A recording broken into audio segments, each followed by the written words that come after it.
just watching President Obama spend time earlier tonight boasting about the economy. Well, facts, they paint a much different picture. Now, what is exactly true is this. He oversaw the precipitous decline of the American economy. That's a fact. Now, here's why. Under President Obama, we have seen the lowest labor participation rate since the 70s. 95 million of your fellow Americans are out of the labor force. He didn't mention that tonight. It's been the worst recovery since the 1940s. The lowest home ownership rate in 51 years. Over 11 million more Americans are on food stamps since he became president. Over 43 million Americans now living in poverty. 1 in 5 American families without somebody in the labor force, not one person. 1 in 6 adult men ages 18 to 34, they're either incarcerated or they're out of the labor force. And by the time he leaves office, President Barack Hussein Obama will have accumulated more debt than all the other presidents before him combined. And speaking of debt, when President Obama finally leaves office, it will be almost $20 trillion, which means during the past 8 years, he has amassed $9.3 trillion in debt. A guy that once said $9 trillion in debt, that's irresponsible. That's unpatriotic.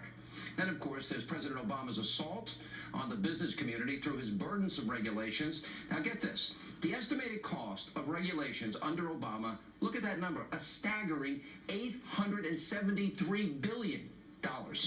That includes a shocking $344 billion cost in EPA regulations alone. All told, the number of new regulations that have been finalized under President Obama, that checks in at almost 3,000. Then, of course, there's jobs. Now, President Obama's always bragging about how many he's created, but facts are facts. And in the past 8 years, America has lost over 300,000 manufacturing jobs. And the president won't tell you that last year, America had a global trade deficit of over $732 billion. Then, of course, there's health care, signature legislation. Now, remember when Obama repeatedly told you, you keep your doctor, you keep your plan, on average, you save $2,500 a year? Remember this?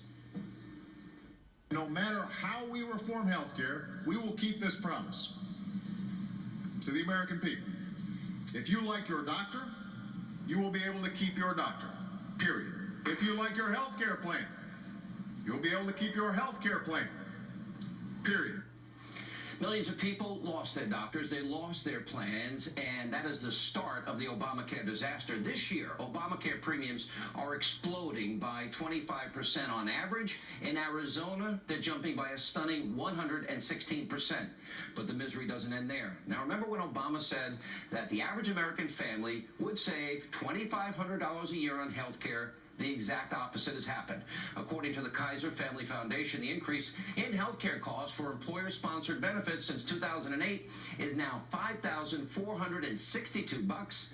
That is a 43% increase.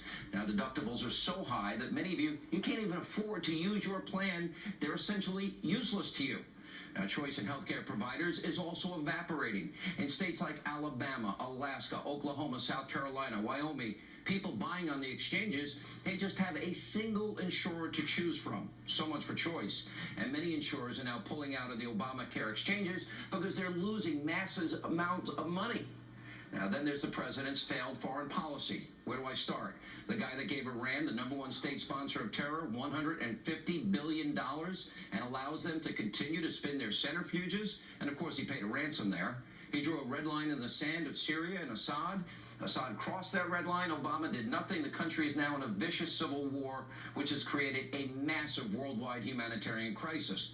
President Obama, remember in Egypt, he gave Mohammed Morsi, former Muslim Brotherhood head, he gave him F-16s, tanks, $1.5 billion of your tax dollars. In Libya, the president helped overthrow Gaddafi, and that country has since fallen into chaos, creating a hotbed for what is ISIS. And speaking of ISIS, remember back in 2014, President Obama called them the JV team. And then in 2015, just hours before the horrific ISIS attack in Paris that killed over 100 people, the president said ISIS is contained. ISIS was never contained. They were never the JV, and we know that because the terror group took over large parts of Iraq because he left too early. And the reason ISIS was able to do that, because President Obama created a vacuum. He pulled out these American troops for purely political reasons. Now, there's no doubt that President Obama's legacy has now damaged the country. But the good news tonight, We have a new president in 10 days, President-elect Donald Trump. He has promised to clean up this mess, and he has a very clear plan to do it, including creating millions of new jobs, lowering taxes, reforming the tax code, going from 7 brackets to 3 tax brackets, negotiating better and fairer trade deals, cutting regulations that are so burdensome, allowing multinational corporations to bring back trillions of dollars, repatriate that money with a one-time 10% tax. Energy independence is a promise of President-elect Trump, replacing Obamacare, building a border wall, vetting refugees, appointing originalist justices who actually will follow the intended meaning of the Constitution, believe in separation of powers, co-equal branches of government. And this is a president-elect that will say radical Islam and talk about destroying ISIS and all of the above. He talked about draining the swamp, reducing the size of government, eliminating bureaucratic waste, fraud, abuse, sending education back to the states, and finally, President-elect Trump has promised to remember the forgotten man, the people in Michigan, the people in Ohio, the people in Wisconsin, Pennsylvania. Now, the president-elect has already signaled that he's very seriously doing all that he can up to now to get congressional Republicans to show some backbone, that they will stand on their principles of limited government, balanced budgets, that they'll pass his agenda. Real, lasting change, hopefully, is coming our way. It will be up to you to hold these people accountable, and we'll be doing it here. Joining us now with reaction, editor-in-chief of LifeZette, Fox News contributor, nationally syndicated